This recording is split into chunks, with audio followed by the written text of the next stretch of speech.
Hi, I'm David Foley, Chief Executive of the Infected Blood Compensation Authority.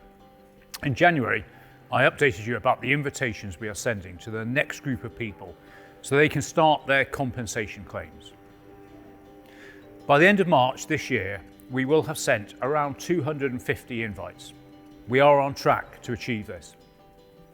After March, we will start opening our service more widely in stages.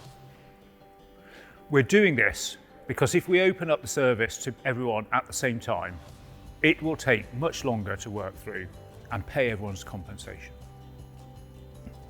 Every single person entitled to compensation is unique with their own set of experiences, and we will continue to develop the service to make sure it works properly and is secure for everyone.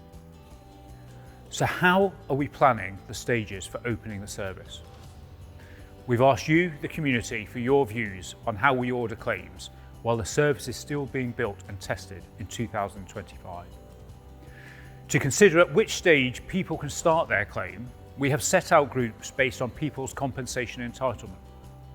These include infected and affected, registered and unregistered with schemes, and estates.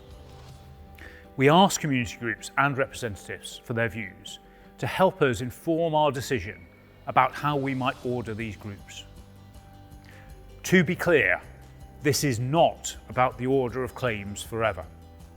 Only the order we will open to new types of claims while we continue to build the service through 2025. One group's claims will not need to be finished before another begins. We will widen out to more groups as soon as the service is able to do so.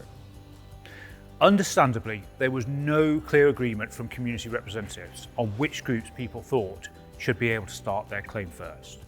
There is no perfect decision, but we must make a choice. This choice means we can keep building the service and increasing the number of claims we can process for you. We need to make sure the service is right for each and every one of you. The first stage in which we'll invite people to start their claim will be living infected people who are already registered with a support scheme.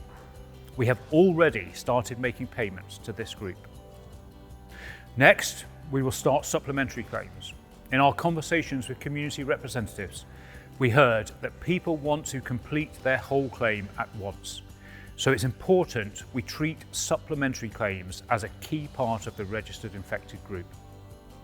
The type of evidence people will need to share for these claims may be more complicated, so it will take us time to work through after the regulations are laid in Parliament. But we'll aim to do this as soon as possible, so we can process both a core and supplementary claim at the same time. Next, we will start registered estates claims. We know they already meet the eligibility requirements of their support schemes, so we should be able to access and check their data. Paying one estate claim will also often result in money reaching multiple people, including both affected and infected people. This will be followed by opening the service to people who are affected and linked to a registered infected person or estate. Some affected people, for example the parents of those who are infected, are elderly or ill. If an affected person dies before their claim, it will not be paid to their estate.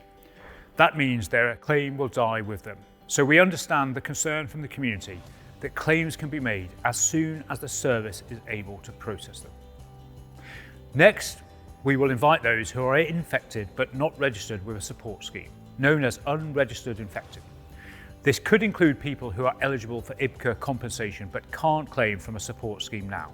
For example, those who cleared hepatitis C within 6 months and those with monohepatitis B infection. We know it may take longer to work through unregistered claims because eligibility hasn't been determined yet. It's likely these claims will be more complex.